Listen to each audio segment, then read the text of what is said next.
Ladies and gentlemen, friends, welcome to another section of 1 Hour Mr. Patrick Uduma.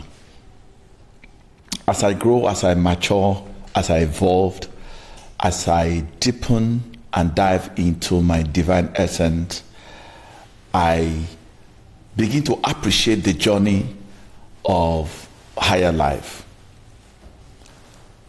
When I started the higher life concepts in my life, I knew that for me to move to that place of authenticity where I found that freedom and liberty to be everything that divinely I had been ordained, has been equipped, has been supplied and bestowed, I knew I had to forge some deeper reflection and introspection to do life in light, not in darkness.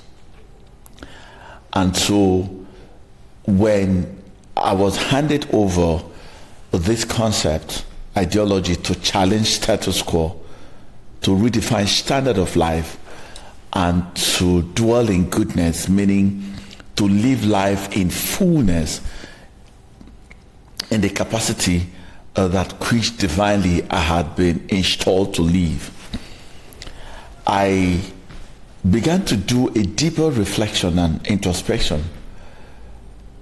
Why was I angry a lot? Why was I frustrated? Why was irritation was part of it? Why was I judging the way I was judging? Why is life so difficult to live? Why can't we live effortlessly in ease? Why can't we live in such a manner that represents that we are in a flow, not in a force? And I realized that I was forcing life. I was forcing a life, really. And when you force life, fundamentally what it does is that it distorts the flow states. I knew there was a better way to live. And also because I read the good book that said, the day of a righteous man. Righteous man is one who has no idea but flow and trust in divinity. And I began to say, oh, there's a better me, there's a higher me, there's a bigger me, there's a wiser me, there's a nobler me, there's a divinity in me. In fact, I'm divine. And I began to wonder, if I'm divine, it means that I'm a spirit, having no form.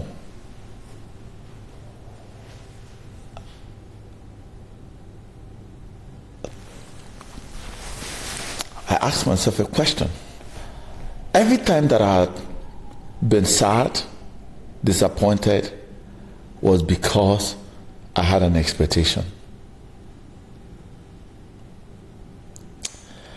It took me years to understand that expectation is the root of disappointment. Expectation is the root of disappointment. Expectation, external expectation, is the root of. So we're going to be measuring the illusion of expectation. The illusion of expectation. The illusion of expectation. I get into trouble a whole lot when I tell people, don't expect anything from anybody. Don't expect anything from anybody. And it's about the expectation of the righteous man shall not be cut off. But I always engage them and said, the expectation of the righteous man, who is the righteous man? The righteous man shall live by faith. Indicating that if it is by faith, it means it is by trust, not by expectation. Expectation means that you already have an idea how it's going to end. It's not a movie written by a director. No, life is not a movie. Life is bigger than movie because there are contributing factors that will bring about an outcome. An outcome that is not predetermined by you means that you have no right of entitlement to say it must be this way. And this is where we're cracking what is bringing out dissatisfaction. That's why people do not even, they have expected so much from God, and it seems that God had not met up the expectation and they have resigned. So if you're one who have resigned from God because of expectation, come to this will help you. It will really help you. Because you see, when you do not know the purpose of a thing, you abuse it. A gentleman said that we do not know the purpose of a thing, that abuse. And he said, when people suffer, when we talk about suffer, you know that is suffer, the root of suffer is expectation. And that's why they say they are suffering, because they feel that there was a better them, or there's a better thing that should have happened. So expectation, the illusion of control, expectation is an illusion to expect things that are outside your control. There are things within your control, there are things outside your control. The things within your control, there are things outside your control. For instance, if I expect that it shouldn't rain, I'm not the rainmaker. I'm not the rainmaker. I can hope and trust. You see, I can hope and trust. So now I have variety of options. What could likely going to happen? In that way, for instance, let's say for instance you wanted to step out and you're contemplating, should I go with an umbrella or not umbrella? You could say, I hope. We say, I expect. That's almost finality. But you don't have the authority to control the weather or to control the event that causes rain to fall. So now, hope is a faith of trust. And honestly, in higher life, what really governs us is not expectation, because that's rigidity. That's a mind where that is not flexible in multiple options. So you have one path, you are fixated, you just fixed your mind, this is how it should be. How it should be controls expectation. And that's basically why we are where we are, in disappointment, in disillusion. You already have taken a position. And so, but if you are trust, I trust, it opens me up, because I'm not the final performer or executor. Who will execute that final? You know how people have read and they prepared for an exam. They did well. They went through the curriculum, chapter by chapter, and they have a knowledge.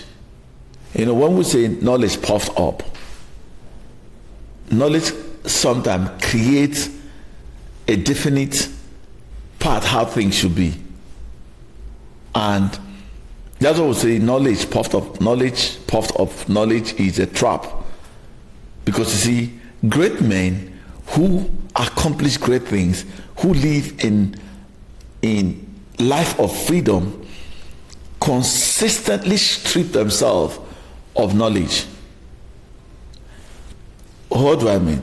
What means that because we know in part, we don't have most time have the full import of knowledge. We know in part. So you have prepared the exam and you read. Now you know that in your mind form, you have constructed ideas how to answer a question. The examiner have also constructed in his idea the question and have predetermined the flow of the answer. You see, there's a conflict here. Most times we are going to approach the exam from the construct of our mind because you have rigidly expected the examiner. You know, we predict examiners, especially if you have had access to their past question papers, and now you went through it, you know how it answered. The way you are smart, the way also examiners are also smart, because they will come in and say, if I follow this pattern, students are likely going to religiously follow that pattern, and so they will catch me. So they want to tweak question. Maybe, for instance, there has a pattern. Okay, you know, those days when we're doing our WAEC, you go and read past question paper, you can predetermine, this is the way they do it, and you know that's what most people were failing. Without flexibility, it was supposed to give you a guide and broaden your mind, so open you up so that you can, anywhere they throw the question, you can come out. But we religiously, sometimes you cram it, and when you cram it, the moment the examiner turns up that question 10 to number 1, 9 to number 5, 7 to number, he just juxtapose the same question. Now, because you have a sequential knowledge, it just throw you out of balance. I expected the examiner to have done this XYZ. Man, you see it. So, illusion of control of expectation is something we need to give a deeper meaning to life, because I see men and women in this lower life of expectation and they can hold on to it. This is the way things should be, and I'm asking you, has it helped you? And we say here in Standout, is life doing you, or are you doing life? Are you doing life? It took me a whole long research, scientifically. If our expectations happened, some of us would have passed on.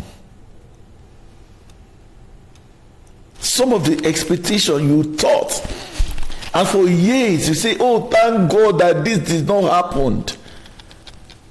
Thank God I did not get this job. Thank God I did not marry this person that everybody was against me, and I just, thank God that I didn't buy that car. Thank God that I didn't take that decision. You see, that was the expectation driving you. And honestly, expectation really denies us our true right. And people have not come to that point. Creativity.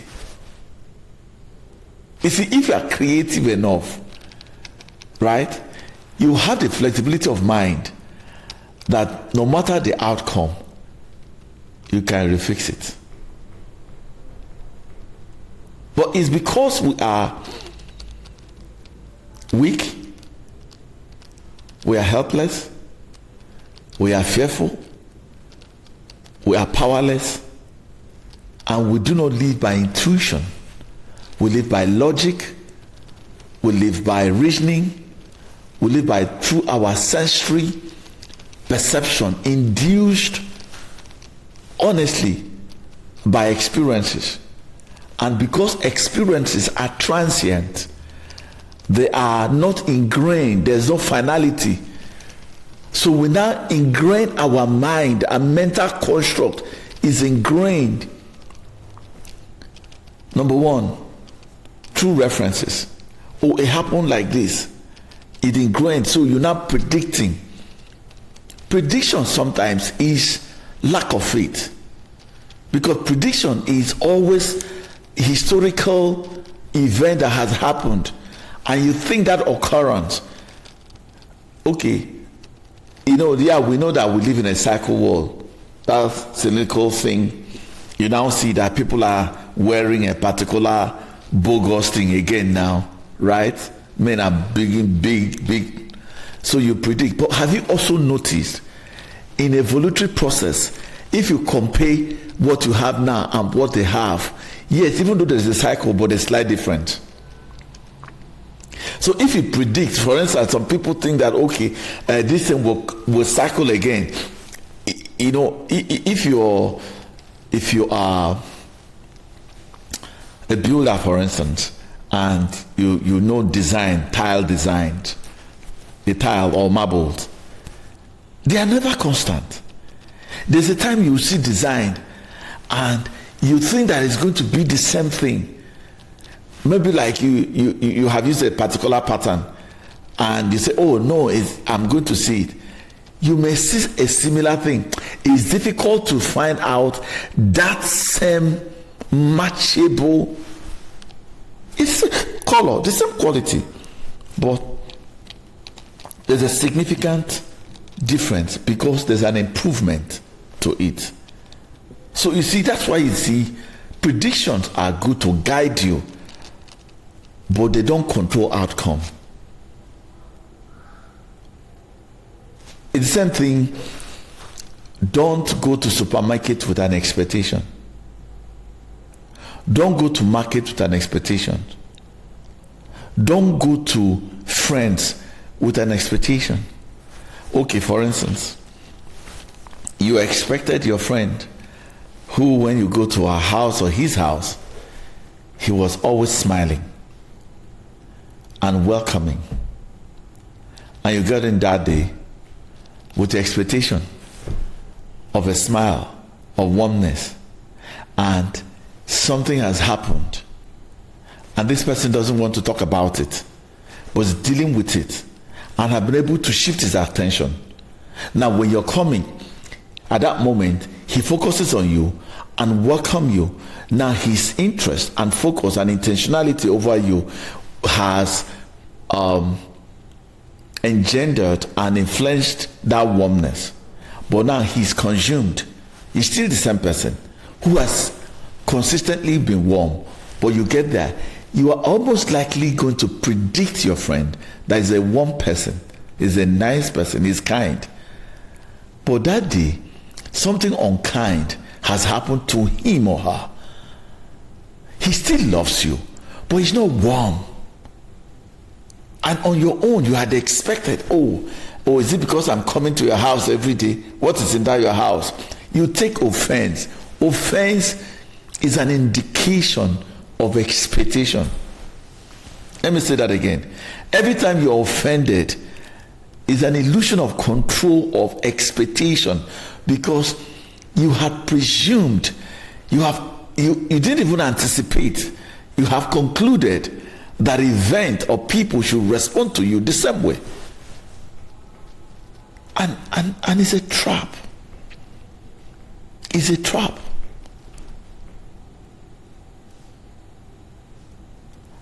You work in an organization and you expect that your colleague will behave, how maybe they're a HR person and you have managed organization and you get in here. Do you know that historically, what creates expectation is almost backwardness? Because we live from there are three ways we live. Either we are living from the history of the past, or the experience of the past, or the conditioning of our emotion in the past, then we bring the past into the present, which is something is happening now. Historically said, okay, like that example was said, your friend is always happy. Always happy. He's a happy person, happy fellow. Or every time you go there, he will give you an attention. But today, the guy have something to submit. He's occupied and engaged in that moment. Now you are there feeling very uncomfortable because you had expected that historically from the past, this is so now it's not predictable. Yeah, now the prediction could be in character content and or in terms of service. Yeah, now, but you realize that a lot will also happen in the course of that event. This is how my journey unlocking expectation. So one day, I have decided empirically to be every day kill a goat for my family. Every day I kill a goat. Every day I kill a goat. You form patterns. It becomes like a structure. It becomes like a system. It becomes like almost a flow of how things should be. And in our human mind, the way our mind works is constructed because we are not taught to release yesterday and embrace today. So we have documented it in our memory and we have created a pattern because honestly we live in patterns. Most often we live in patterns. And those patterns are what due to pleasurable, it gives us some excitement, it gives us fun, and now we are attached fun and wellness around that happens. So they are now enjoying the goat meat on a daily basis. So it becomes a way of life. But in that rigid mentality, it forms an expectation. So one day, the guy who used to supply the gate couldn't come because the vehicle went down and couldn't supply the goods. Everybody was sad. Everybody was disappointed. Everybody was entitled. They were speaking. Oh, where's the goat? Where's the goat? They were now lazy, dull, lack of creativity, lack of thinking. This is how life patterns has shaped us, formed us, forged us, and limited us, and put us in a cage. And it's cage that brings this expectation, which we controlled life. So I addressed them. I say, you know what? People have become so dependent and lost your creativity and your humanity of creation, and now become dependent and become a slave to goat meat. Because every time you are expecting, honestly, you are a slave to an outcome. And that's why people are broken. When that outcome did not come the way they have predetermined it, in their mental world, they have rigidly constructed it. This is how it's going to be. And you see, that's what we say in standard, outcome is a gift. And if outcome break you, you are so weak, you are helpless, you are unproductive. And it's good to see from this angle. That from there I told him, you know what? No more goods. Go and find your own goods to eat. Enmity came, gossip came. They had forgotten the sacrifice that I have made, that it was a promise. Of course, because I know I'll keep my promise. Let me give instance. Expectations. And this is also something that's rocking every human being. Let's say we all have our personal laws, what guide us. I give instance. If I make promise, to all extent, I endeavor to make that, keep it good. Because my mom had warned me. My mom warned me, called me one morning and said, Patrick, where are you at? I said, it's okay. So from there, I'm giving you an instruction as a mother. He said, don't make promise without fulfilling it. Hey! Then I used to rampantly make promises. Uncle, I said, Pam, oh yes, member, to be nice. That's why I say, you can be nice but bad. Because when you don't keep your promise, you're a bad guy. And my mom gave me, as my mom was giving me that instruction, instantly there was a divine integration supporting it. It just came to me that if you make a promise and don't fulfill it, it's like heaven full of water cannot empty to the ground. Hey! So it had become a law that I have to abide. I'm not really complete in it because I'm working on it. I'm renewing my mind. I'm doing my best. Just in case I promise you something. Forgive me if I have not fulfilled it. Yeah, but if it is the past, it's ended. I cancel all promises now. Yeah. But honestly, even some years, I will continue to remember that promise. I tell you why. Let me give you how. I had made myself a promise that if you help me move to the next level of my life, I read an account about people who were crossing certain rivers, and there was a divine instruction that said those were the foot of the people who carried the ark, that they should make a memory. I will make a mental memory of people who has helped me cross my other side, however they happened. So I will honor them.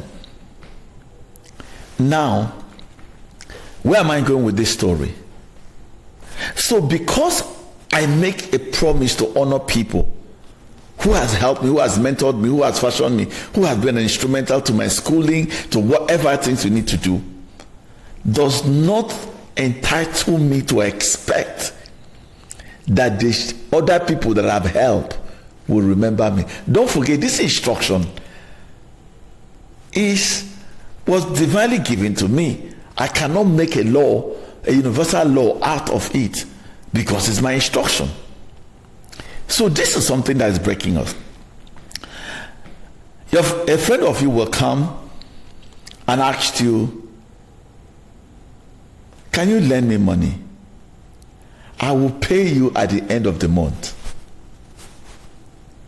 Now you believe that your friend because of who you are.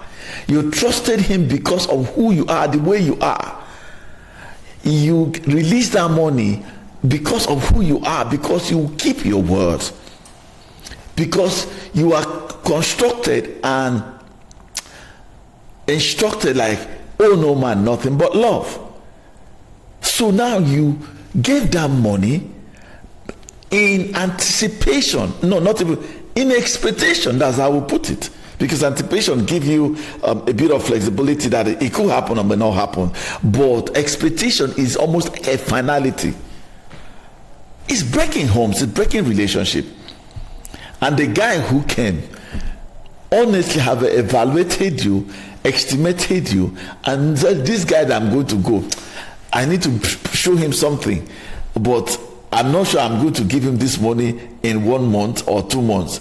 If I will pay himself, what is he doing with his money? People are like this. It's good to talk about it this way because now you have a reputation. Those other people have reputation. Don't, let me tell you, don't. Let me put don't lend money based on expectation. trust. Because I read something, the Lord Jesus Christ said something. Do you want to build a house and not sit down to count the cost, whether you are able? And now this is why I decided, if I'm going to borrow money, I will first of all evaluate you, look at your capability of paying or not paying, and I will go back to my divine instruction. For instance, I will say, okay, you know what, God, you said when you lend to the poor, you lend unto the Lord. Meaning that I'm not lending you directly, I'm lending you through God. So my expectation, which is fixed on God, based on his word, will help me deal with you, because I will ask, what if you don't return this money? Will I forgive you? Will I be bitter about it? Because how can I lend money and yet I'm the one being bitter? People had died of hypertension because they lent money to their friend, to their best friend, to their bone man, to their bone woman, to their besties, because they had borrowed money from their besties and they paid back. Now that expectation, come on guys, is doesn't know. In fact, expectation is lack of faith. Because expectation is rooted in idea that this should happen. It's not going to happen, because you have a certain knowledge that governs you. Another person have a certain knowledge that governs them. You have mind that has been constructed and forged and conditioned based on that knowledge. And depending on is a higher knowledge or a lower knowledge. And this thing plays out. A lower knowledge will be so self-centered. A higher knowledge is broad-mindedness. Have you seen? So higher knowledge will respect ethics, will respect legal morality, will respect even conscience. Now lower knowledge will be so self-centered and so judgmental and inconsiderate. You see, that's why it's good for us to bring out some of these fundamentals to see how the human head, because when they say the heart of a man is desperately wicked, who can know it? I hope I'm making point, and I'm sure it's going to help people to understand that.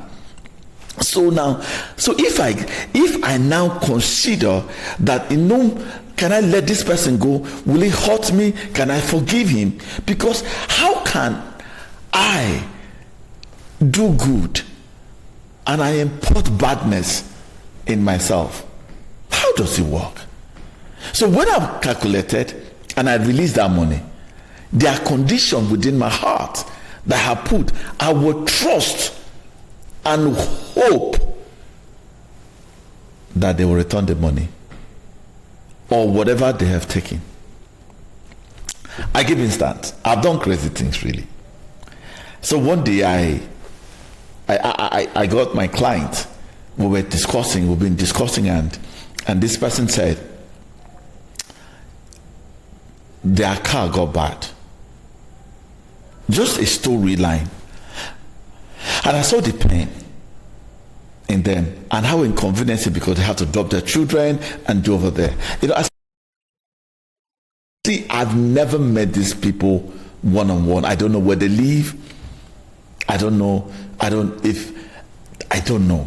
It's on phone transaction. But I was moved by compassion. I was moved by mercy. I was moved by my value system, which is kindness. And I say, you're not kind until you're kind to the unkind. Now, I said, you know what? I got a spare car.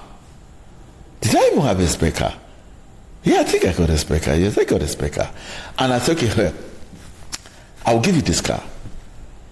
And in 1 week. So we agreed. I parked the car and I say, I'm driving, this is a XYZ car and I'm here, and that's how much, because I don't know the person doesn't know me, but I took it to their office and the person went the car. This is a life story, I lie not. You can confirm from my office.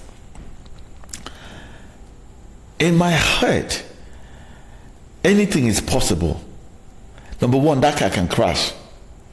Will I be able to regret? If you regret, you see why it's called illusion of control. Are you getting? Regret is illusion of control, because you have a choice. I was going to talk about I'm going to still talk about the 5 fundamental things that shape our decisions. I'm going to talk about it. Yeah. So what? So now, I had thought about it. What if this car crashed? Hey, okay, insurance will pay. But insurance are going to almost investigate whether you are the one driving the car. What is the condition of that state? Because there are conditions. Because sometimes they are tied down to your driver's license or the owner of the car, the third party and all that. That over there. What if this car crash? Will I cry about it? What if this person elope with this car? Well, but yes, I know where the person walks and all that. I could go there, blah, blah, blah. But, before that processes will go through, you got your car, it's a lot of things. What if this car is snatched? But, they are not negative, but they are just options to help you make a decision. And it's okay. So eventually, when the person returned graciously, as agreed on the 7th day, the 1 week, they brought it. He said, I've never seen a crazy person like you. What if I've done? I said, well, but at least I had done favor to you. So I am driven by my value system. The decision was driven. So no regret. And I won't expect that person to have my kind of value to respond to their value, because people are triggered by their need or their want. People are more superficial, they are more divine.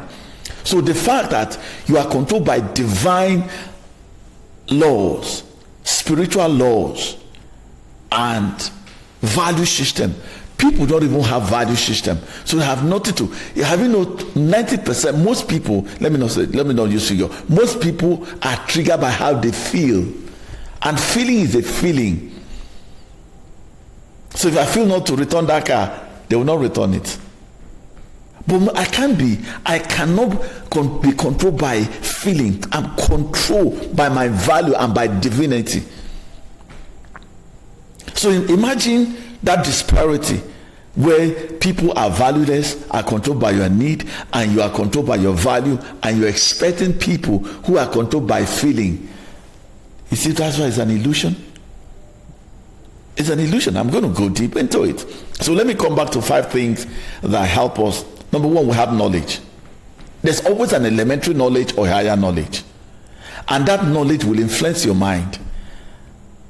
Now, in mind, there are 2 kinds of minds.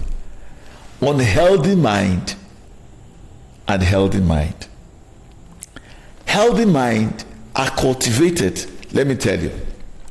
If you go to the forest, you see, forest has no control, right?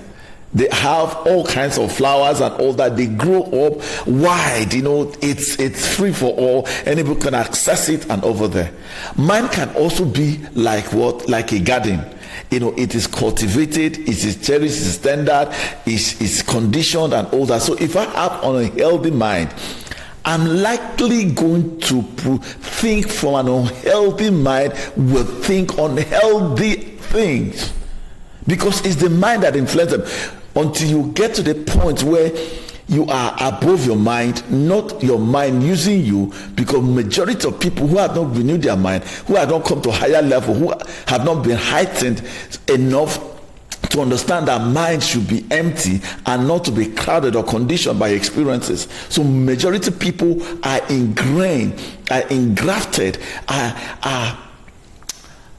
documented. How you forge a mind with hot iron, and that's what form our belief system, and that is what power our action. So you have knowledge. So in that mind, a healthy mind will think healthy thought. So it's only healthy mind that can learn something from you or borrow something from you, then they return it, because they understand consideration, they understand equity, they understand justice, they understand fairness, they understand what they call the integrated mind, they understand balanced mind, they understand consequences of actions, because they still respond to the natural consciences, because they are focused on divinity. Have you seen How it is. So we have mind, we have knowledge. You see how knowledge, depending on the kind of knowledge you have, and people acquire knowledge based on sometimes their space where they are. If they are bitter in that state, their mind is bitter and poisonous, and bitter people do bitter things. Hurting people hurt people. Unpeaceful people are unpeaceful to people. Happy people are likely going to be happy, present your happiness. So now see, are you following my trend of discussion why expectation is such a trap? So people have perspective. What is perception? Perception creates attitude, mental attitude. If you want to know your attitude now, it is funded by your perception based on certain knowledge, based on your mind structure and your mind construct and your mind texture, the fluidity of your mind, or the flexibility of your mind, or the rigidity of your mind, or how empty your mind is, and the utilization of the mind. That will find perspective, which is perception and attitude. And it positions people really to act. You see the sequence of it. It took me time to really understand Shatala. Yeah, this is not me talking. Most times you see me. They are divine instructions. So when I go into a certain frequency, please follow me. It shows I'm not the one Malivashi Talavaka producing what we're producing here. Because I'm speaking to everybody. So when certain knowledge are prevalent or called, now forge your mind. It shapes your perception. And your perception is such a very powerful thing that people don't even take time to understand what is influencing, what is conditioning my perspective. How did I have this world view, this view, this focus? And it's so powerful. You see, will, I talked about will. Will is such a powerful thing. In fact, you are where you are based on your will, because will is the focus, the attention, because attention, the intensity of attention will influence choice and decision. The intensity of your focus, the intensity of your attention will influence your reality. So you see, people have different perspective, people have different perception, people have different attitude. So cumulatively, this is what governs their choice. Choice is the fourth one. Is it the fifth one? We talked about knowledge. We talked about the mind, which is the texture of the mind, whether it's a healthy mind or whether conditioned by the knowledge, which influences now your perception and your attitude. Now, your attitude will determine choice. Choice. And choice is fundamental. You know that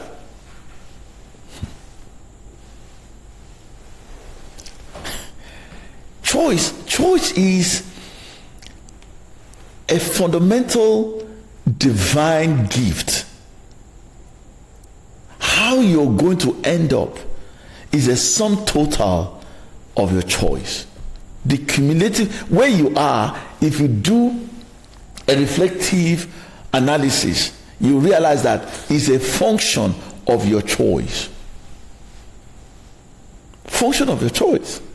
You know that people don't, because they are governed by feelings, are not governed by natural laws, divine laws, spiritual laws, personal laws. They are governed by feeling. In fact, most times I ask people, really, what influences your decision? They say, how I feel. From that moment, I need to be careful about you. Because people who are governed by feeling are not deeply rooted people who focus on consequences. So how do you expect such people who are fickle and feeble, unstable, no sense of direction, no solidity, to take a firm decision that is not controlled by consequences or divine law? So how do you expect people who are like that? And this is what is breaking us in relationship, in all form of relationship, even in life.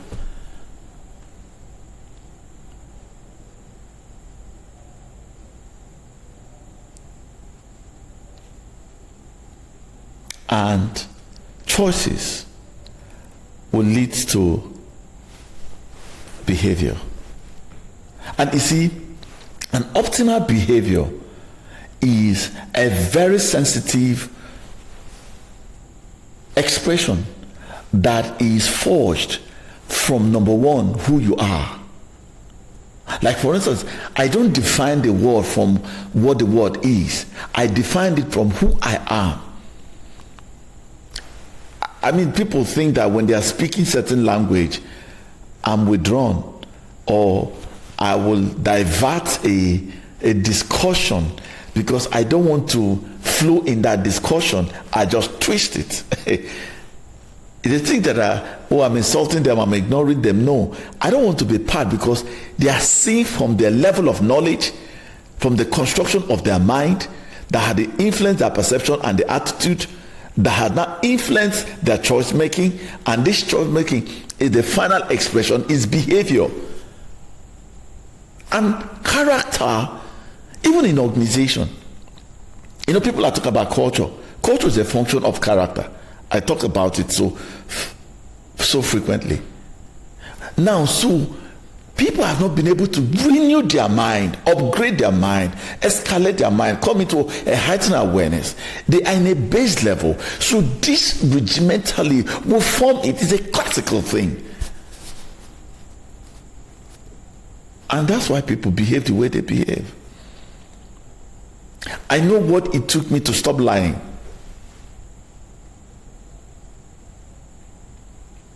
And I found out my lying started a bit of from when defensiveness. Oh, I don't want people to come into my space. Unconscious. I mean, so now you tell the truth. Now I had to renew my mind, look at consequences, the shame and all that. And I say, this is not a path. So I had to do a U-turn. And it took me a long time before I was able to find that confidence, that courage, that determination. What I'm saying is the determination of transformation, of rebate, of maturing, of growth, of enlightenment. You see, it takes a very mindful thing, even in the personal growth, where you personal understanding come in, you begin to reconstruct your mind.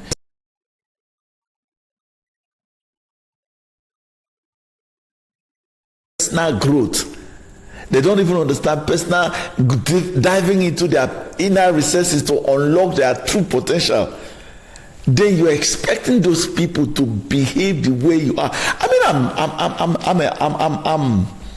I'm the chief servant in my organization, and I see a lot of attitude.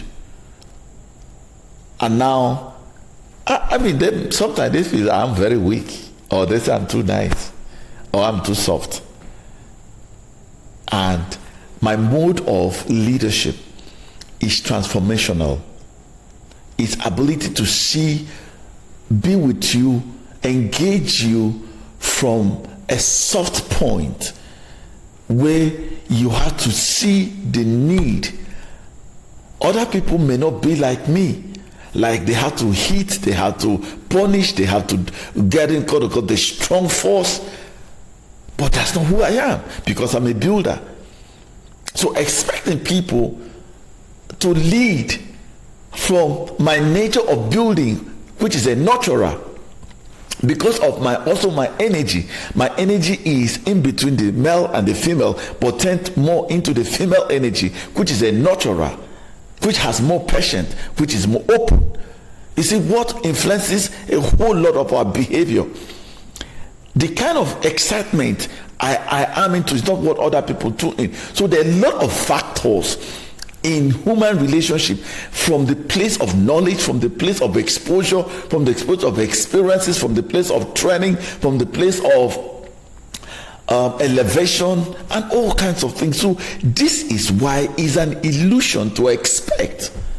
That's why people have been so badly bastardized by expecting their spiritual head or gurus or mentors. Maybe because your former mentor was kind and cool, Cool guy. Now you're a new mentor. You expect you now bring the past into the present. No. The people who work for me, I always tell them, listen, be wise, because you can't meet people like me in too many places. Not because I'm good, but because I found my nature. I found the flow of my nature. So if you go out, you begin to compare, in my former place, why did you leave? Why did you leave? If it was better, stay there. Why did you come? Oh, I expect the church to be, my organization, go back there. It's not the same constitute in terms of character content, behavioral training, exposure.